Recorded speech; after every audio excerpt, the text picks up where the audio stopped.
Buenas chicos y chicas, bienvenidos a un nuevo podcast. Hoy os hablaré de la India, Japón y China ante el mundo europeo en la Edad Moderna. Cuando pensamos en la Edad Moderna solemos imaginar la expansión europea, los grandes viajes oceánicos, el descubrimiento de América o la creación de imperios coloniales. Sin embargo, durante los siglos XVI, XVII y XVIII, mientras Europa se expandía por el mundo, Asia seguía siendo el centro económico, cultural y demográfico del planeta. Allí existían imperios milenarios profundamente organizados, con una riqueza y una complejidad muy superiores a la de la mayoría de los estados europeos. Hoy vamos a recorrer tres de estos grandes espacios históricos: el Imperio Mogol en la India, el Japón del periodo Tokugawa y la China de los Ming y los Qing.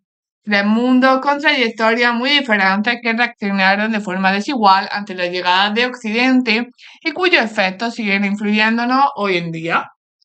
El Imperio Mogol surge en el norte de la India a comienzos del siglo XVI.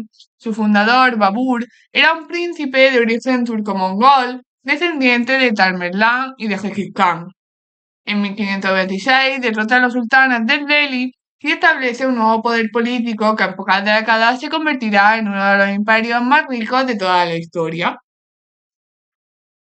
Desde sus orígenes, el Imperio Mogol presenta una característica fundamental: su profunda diversidad étnica, cultural y religiosa. En su territorio conviven musulmanes, hindúes, budistas, zoroastrianos y múltiples tradiciones locales. Esta diversidad no fue un accidente, sino una base estructural del imperio. El momento de mayor estabilidad y esplendor llega con Akbar el Grande, que gobierna en la segunda mitad del siglo XVI. Akbar comprendió que un territorio tan diverso solo podía mantenerse unido mediante la tolerancia religiosa. Eliminó impuestos discriminatorios contra los no musulmanes, incorporó a los hindúes a la administración imperial y protegió templos de diversas religiones. Incluso llegó a intentar crear una religión integradora que uniera elementos del Islam, el hinduismo y el zoroastrianismo. Bajo su gobierno, el imperio se expandió firmemente por el norte de la India y consolidó un sistema administrativo muy eficaz. La recaudación fiscal, el control de la tierra y la organización del ejército permitieron que el imperio mogol se convirtiera en una de las mayores potencias económicas del mundo. Ciudades como Delhi, Agra o Lahore se llenaron de palacios, mezquitas y centros comerciales. De esta época data uno de los símbolos más conocidos de la civilización india, que es el Taj Mahal, construido algo después como mausoleo real. Sin embargo, la expansión hacia el sur de la India siempre fue problemática. Allí existían reinos fuertes, identidades locales muy consolidadas y una resistencia constante. El imperio creció, pero lo hizo lentamente y a un coste militar enorme. Todo cambia en el siglo XVII con el emperador Aurangzeb. El Estado abandona en gran parte la política de tolerancia, el Islam suní se convierte en la base ideológica del poder, se destruyen templos hindúes, se restablecen impuestos religiosos y se persigue a quienes no profesan el Islam. Esta política provoca una fractura profunda dentro del imperio. Los hindúes, que eran mayoría demográfica, comienzan a resistir de forma activa. Los marathás en el oeste se convierten en un poder militar temible. En el norte surge con fuerza una nueva religión, que es el sijismo, que combina elementos del hinduismo y del islam, y que pronto pasa de ser un movimiento espiritual a una potencia militar organizada. A estos conflictos religiosos se suman los problemas sucesorios, una constante en la historia mogola. Cada muerte del emperador habría guerra interna entre los herederos. Estas luchas debilitaban el Estado, desgastaban su economía y fragmentaban el poder territorial. Mientras el imperio se desgasta internamente, a sus costas llegan nuevos actores, los europeos. Primero los portugueses, después los holandeses, franceses y sobre todo los británicos.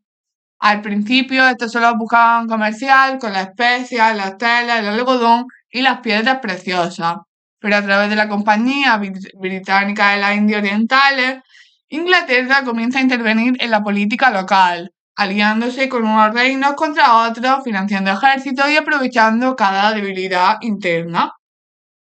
A finales del siglo XVIII, El periodo mogol ya es prácticamente un poder simbólico. El control real lo ejercen los británicos. En el siglo XIX, tras la Gran Rebelión India en 1857, la India pasa definitivamente a ser una colonia de la corona británica. Este dominio colonial durará casi un siglo y cuando finalmente llega la independencia en 1947, la herida religiosa nunca cerrada reaparece con violencia. Los británicos impulsan una división del territorio basada en la religión. India para los hindúes y Pakistán para los musulmanes. El resultado es un éxodo humano gigantesco, más de 1 millón de muertos y un conflicto que sigue aún hoy en día. El final del Imperio Mogol no solo supuso el colapso de un estado, sino el origen de muchas de las tensiones políticas del sur de la Asia actual. Mientras la India caía progresivamente bajo influencia europea, Japón siguió un camino muy diferente. A finales del siglo XVI, Japón acababa de salir de más de un siglo de guerras civiles entre señores feudales. Este periodo de caos termina cuando el clan Tokugawa logra imponerse sobre el resto. En 1603, Tokugawa Ieyasu es nombrado shogun y establece un nuevo sistema político con la capital en Edo, la futura Tokio. Aunque formalmente Japón seguía teniendo emperador, el poder real estaba en manos del shogun. Comienza así el periodo Tokugawa, una de las etapas de mayor salida interna de la historia japonesa. Los Tokugawa ponen en marcha un proceso de centralización del poder. Los señores feudales, los daimyos, son vigilados de cerca. Se les obliga a residir parte del año en Edo, se limita su capacidad militar y se controla el matrimonio entre familias nobles. Todo está pensado para evitar nuevas guerras internas. Desde el punto de vista económico, Japón es un país relativamente pobre en recursos naturales. No posee grandes minas de oro ni de hierro, pero sí una pequeña producción de plata que resulta fundamental para el comercio con China. Además, desarrolla una agricultura muy eficiente y una artesanía de altísima calidad. A mediados del siglo XVI llegan los europeos, portugueses y españoles introducen las armas de fuego, lo que cambia para siempre la forma de hacer la guerra en Japón. También llega el cristianismo, traído por los jesuitas. Al principio las autoridades lo toleran e incluso algunos daimyos se convierten. Pero pronto el poder japonés percibe un peligro. Ven como en otros lugares del mundo los europeos primero comercian, luego evangelizan y finalmente dominan políticamente.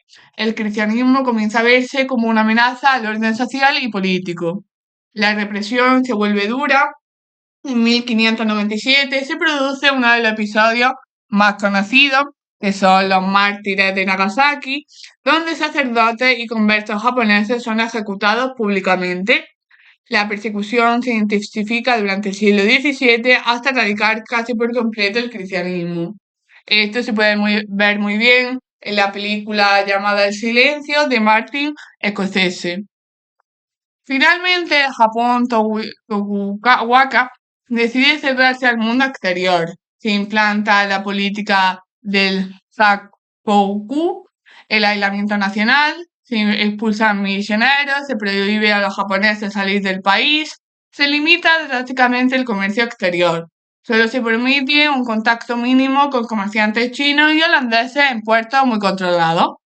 Japón también consolida sus religiones tradicionales, el sintoísmo, ligado a la identidad nacional y al culto al antepasado y el budismo, como sistema filosófico y social.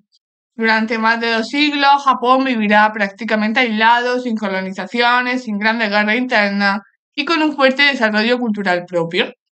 Este aislamiento se lo terminará en el siglo XIX, cuando potencias occidentales, especialmente Estados Unidos, obligan a Japón a abrir sus puertas por la fuerza, pero eso ya pertenece a otra etapa de la historia. China, en esta época, era el mayor imperio agrario del mundo. Durante siglos había estado gobernada por la dinastía Ming, responsable de la reconstrucción de la Gran Muralla, de un enorme desarrollo agrícola y de una administración basada en funcionarios formados mediante exámenes imperiales. Sin embargo, a comienzos del siglo XVII, la dinastía Ming entra en una profunda crisis. Aumentan los impuestos, se multiplica la revuelta campesina, la corrupción se extiende por el Estado y los gastos militares se disparan debido a la presión de pueblos nómadas del norte.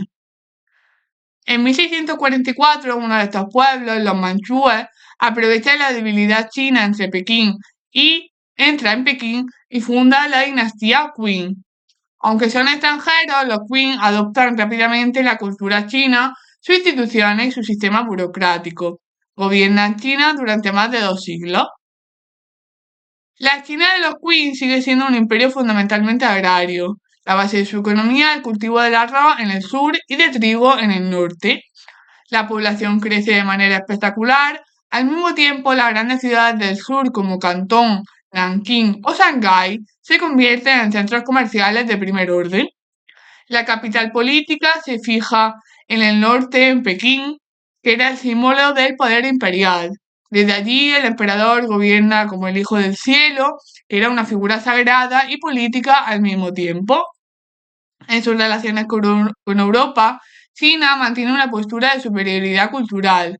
Para los emperadores Qing, Europa es un mundo lejano, bárbaro y secundario. El comercio se limita estrechamente y casi todo se paga en plata. China no busca colonizar ni expandirse fuera de Asia, pues se considera autosuficiente. Esta actitud cambiará de forma dramática en el siglo XIX, cuando las potencias europeas impongan por la fuerza el comercio del opio, pero hasta entonces China seguirá siendo una civilización cerrada, orgullosa de su tradición milenaria. En conclusión, entre los siglos XVI y XVIII, Asia fue el verdadero centro del mundo. La India mogola, la China imperial y el Japón Tokugawa no eran sociedades atrasadas, sino estados complejos, ricos y muy organizados.